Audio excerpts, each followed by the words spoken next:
Hello student, स्वागत है आप सभी का अपने YouTube channel bio study point पे। आज की इस वीडियो में हम पढ़ेंगे रिकॉम्बिनेंट डीएनए टेक्नोलॉजी के बारे में।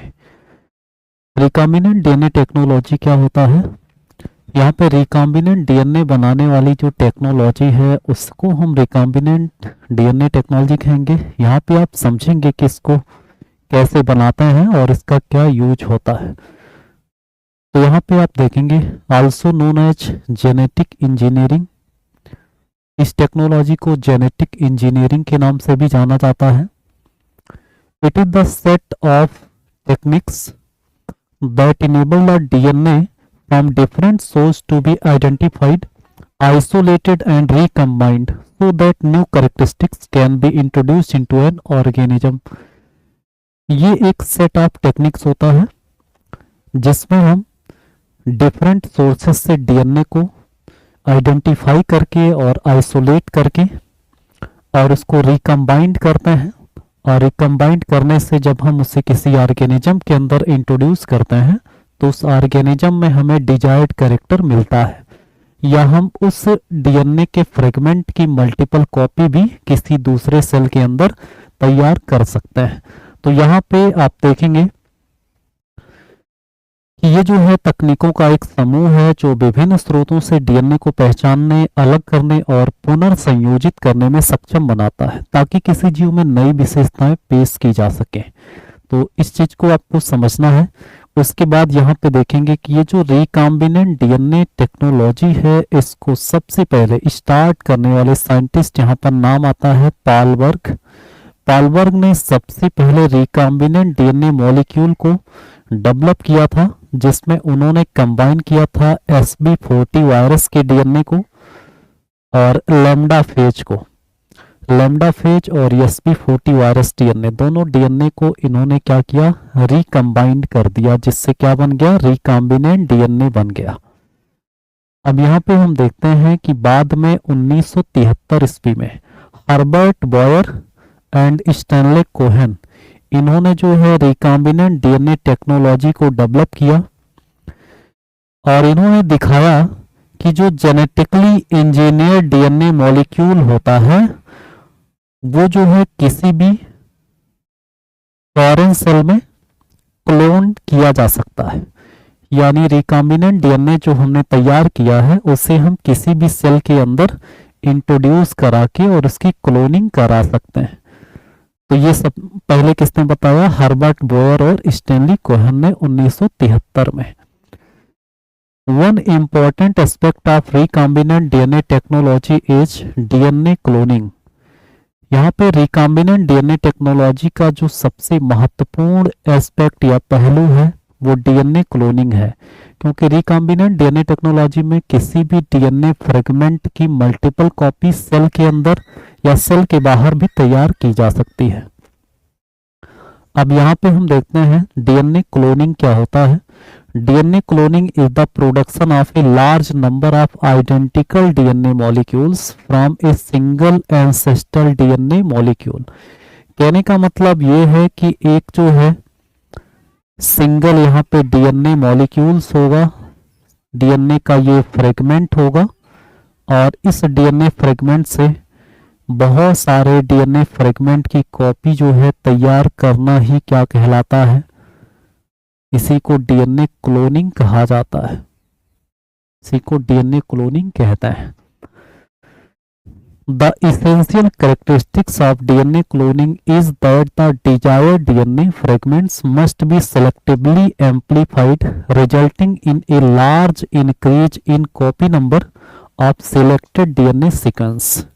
यानी जिस डीएनए सीक्वेंस को हम सेलेक्ट करते हैं उस डीएनए सीक्वेंस की मल्टीपल कॉपी होस्ट सेल के अंदर तैयार करने की जो टेक्निक है या किसी भी डीएनए क्लोनिंग का ये कैरेक्टर्स होता है यहाँ पे कि जिसके परिणाम स्वरूप किसी भी डिजायर डीएनए फ्रेगमेंट की हम मल्टीपल कॉपी जो है तैयार कर सके। उसके बाद हम देखते हैं यहाँ पे essentially 2 different DNA cloning approaches are used. यानी मूलतः 2 अलग अलग डीएनए क्लोनिंग दृष्टिकोणों का उपयोग किया जाता है। यहाँ पे सबसे पहला है सेल बेस्ड डीएनए क्लोनिंग और दूसरा है सेल फ्री डीएनए क्लोनिंग। यानी एक ऐसा डीएनए क्लोनिंग जिसमें हम किसी सेल के अंदर क्लोनिंग कराते हैं और एक ऐसा जिसमें सेल के बाहर लैब में या इन विट्रो उसकी क्लोनिंग कराता है। सबसे पहले हम बात करते हैं सेल बेस्ड डीएनए क्लोनिंग की। This was the first form of DNA cloning. जो सेल बेस्ड डीएनए क्लोनिंग है वो सबसे पहला विकसित रूप था डीएनए क्लोनिंग का। To be developed and is in vivo. In vivo का मतलब होता है सेल के अंदर। क्लोनिंग मेथड है ये, मतलब क्लोनिंग कराने का मेथड है जो सेल के अंदर डीएनए की मल्टीपल कॉपी तैयार कराता है। The essence of cell based DNA cloning involve the following steps. यहाँ पर सेल बेस्ड जो डीएनए क्लोनिंग कराई जाती है उसमें कुछ इंपॉर्टेंट स्टेप्स होते हैं, जिसमें सबसे पहले स्टेप फर्स्ट की बात करते हैं। Recombinants are DNA molecules consisting of autonomously replicating DNA segment plus inserted elements. यहाँ पे आप देखेंगे कि रिकॉम्बिनेंट्स जो होते हैं वो ऐसे डीएनए मॉलिक्यूल होते हैं जो ऑटोनॉमसली रेप्लिकेटिंग डीएनए सेगमेंट और प्लस इंसर्टेड एलिमेंट ये दोनों के जुड़ने से बनते हैं।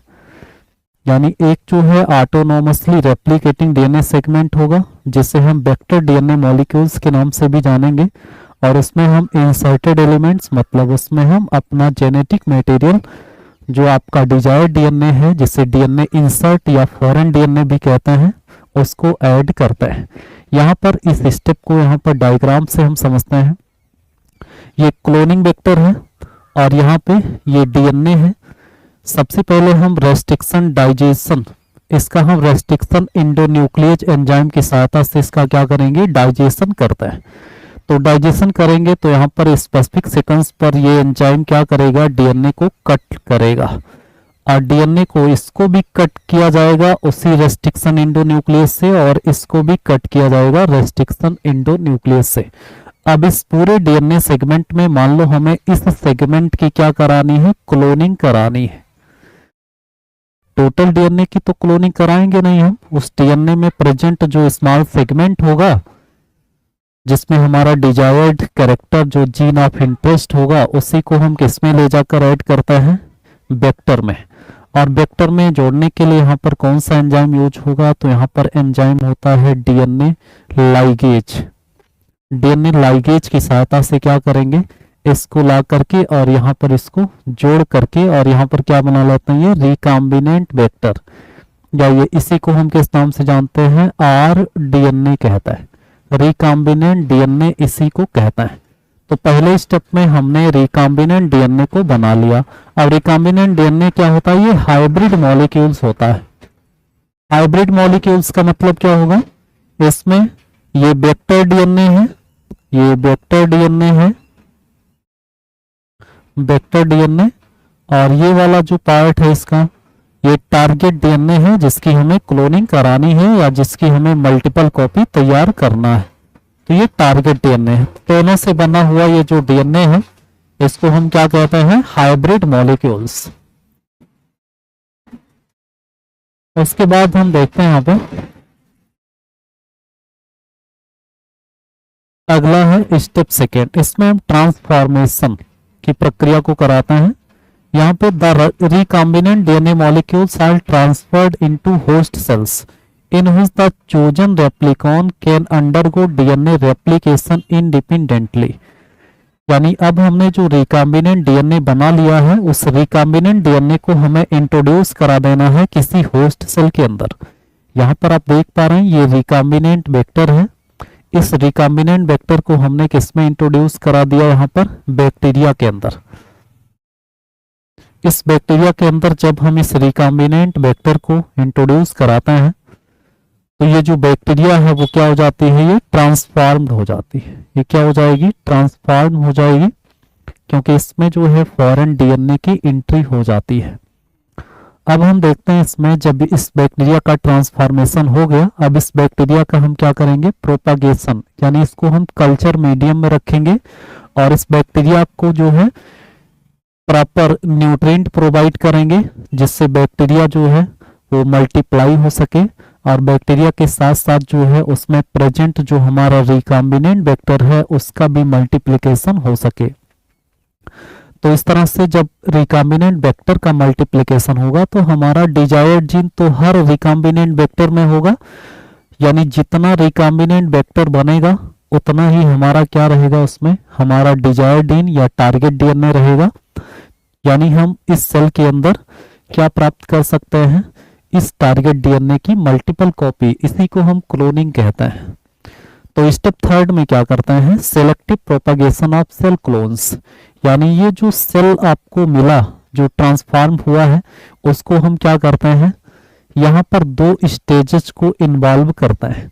सबसे पहले मान लो कि हमें जो है क्या मिला, ये जो बैक्टीरिया है जो ट्रांसफॉर्म्ड है, क्योंकि इसके अंदर जो है हमारा जीन ऑफ इंटरेस्ट या हमारा टारगेट डीएनए प्रेजेंट है, उसके बाद ये बैक्टीरिया का डीएनए भी है। अब इसको हम क्या करते हैं, सबसे पहले एक प्लेट पर रखते हैं।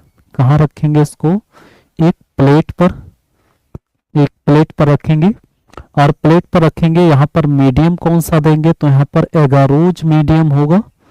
कौन सा मीडियम होगा यहाँ पर, एगारोज। एगारोज क्या है, ये पॉलीसैकेराइड है जिसे एगार एगार भी कहते हैं, सीवीड या एल्गी से प्राप्त किया जाता है। अब इसको ला करके क्या करेंगे, इस ट्रांसफॉर्म सेल को यहाँ पर ला करके और इस मीडियम में रख देंगे, यहाँ पर इस मीडियम में रखेंगे। अब ये बैक्टीरिया क्या करेगा, इस मीडियम में बार बार डिवाइड होगा, जिससे बहुत सारे सेल यहाँ पर क्या हो जाएंगे, बैक्टीरिया के बन जाता है। अब ये जितने भी सेल बनेंगे सबके अंदर हमारा रिकॉम्बिनेंट वेक्टर प्रेजेंट होगा, सबके अंदर हमारा क्या होगा, रिकॉम्बिनेंट वेक्टर प्रेजेंट होगा। यानी क्या होगा इसमें कि इस एगारोज मीडियम में प्लेट पर इस बैक्टीरिया का जब कल्चर कराया गया तो आपको एक ही बैक्टीरिया से बहुत सारे सेल यहाँ पर मिल जाते हैं। तो जिससे क्या बन जाता है, जब एक ही पेरेंट सेल से बहुत सारे सेल बनते हैं तो इसको क्या नाम दिया जाता है, इसे सेल क्लोन्स कहते हैं। इसको क्या कहते हैं, सेल क्लोन्स कहा जाता है। अब यहाँ पर आप देखेंगे कि इस सेल क्लोन्स को अब हमें इसको ट्रांसफर करना है किस पर, अब हमें इसको ट्रांसफर करना है किसमें, एक लिक्विड कल्चर में। किसमें ले जाना है, लिक्विड कल्चर में ले जाना है, लिक्विड कल्चर में। यानी यहाँ पर क्या होगा कि एक कॉलोनी को यहाँ से पिक करेंगे आप और पिक करके उसको ले आएंगे यहाँ पर दूसरे मीडियम में रख देंगे। अब यहाँ पर इसकी फिर से क्या होगी, मल्टीपल कॉपी यहाँ पर तैयार हो जाएगी। जितने सारे बैक्टीरिया यहाँ पर बनेंगे, बैक्टीरिया की कॉलोनी, सबके अंदर हमारा रिकॉम्बिनेंट डीएनए प्रेजेंट होगा। अब देखते हैं यहाँ पे चौथे स्टेप में isolation of recombinant DNA clones. अब हमें क्या करना है, उस कॉलोनी से उस बैक्टीरिया को आइसोलेट करना है जिसमें हमारा रिकॉम्बिनेंट डीएनए प्रेजेंट था, और उस रिकॉम्बिनेंट डीएनए क्लोन्स को हमें जो है आइसोलेट करना है। Isolation of recombinant DNA clones by harvesting expanded cell culture and selectively isolating the recombinant DNA. यानी आपको क्या करना है कि जो आप सेल का कल्चर करा रहे थे, अब उस कल्चर में से सेल को आप हार्वेस्ट करोगे और फिर से जो है वहां पर रिकॉम्बिनेंट डीएनए जो क्लोन्स हैं उसको आप सेपरेट करोगे या आइसोलेट करोगे, और फिर क्या करोगे कि जो रिकॉम्बिनेंट डीएनए है उसको आप सिलेक्ट करके और आइसोलेट कर लोगे। मतलब क्या होगा यहाँ पर कि आपको इस कल्चर में जो यहाँ पे सेल क्लोन्स मिला था जिसके अंदर हमारा रिकॉम्बिनेंट डीएनए था, अब रिकॉम्बिनेंट डीएनए जो होगा उसको हमें क्या करना है, आइसोलेट करना है। तो रिकॉम्बिनेंट डीएनए को हम क्या कर लेंगे, आइसोलेट कर लेंगे, जिसके अंदर हमें क्या मिल जाएगा, मल्टीपल कॉपी, बहुत सारे जो है डीएनए फ्रेगमेंट्स मिल जाएंगे जिसको हमें क्लोन कराना था। अब हम देखते हैं, ये तो सेल के अंदर क्लोनिंग हो गया। अब हम बात करते हैं यहाँ पर क्या, सेल फ्री डीएनए क्लोनिंग के बारे में। सेल फ्री का मतलब क्या होगा कि हम रिकॉम्बिनेंट डीएनए को सेल के अंदर इंट्रोड्यूस नहीं कराएंगे, हम डीएनए फ्रेगमेंट को ही लैब में एक छोटा सा प्राइमर यूज करके और एंजाइमेटिक कंडीशन के द्वारा उसको हम क्या करेंगे, मल्टीपल कॉपी बना लेंगे। यहाँ पर इसको बनाने के लिए एक टेक्निक होती है जिसे कहते हैं पीसीआर, जो क्या होता है, newer form of DNA cloning which is enzyme mediated and is conducted entirely in vitro. यानी ये क्या होता है, एंजाइम मीडिएटेड होता है और इसको जो है इन विट्रो कंडक्ट किया जाता है। पीसीआर मतलब पॉलीमरेज चेन रिएक्शन होता है। तो पॉलीमरेज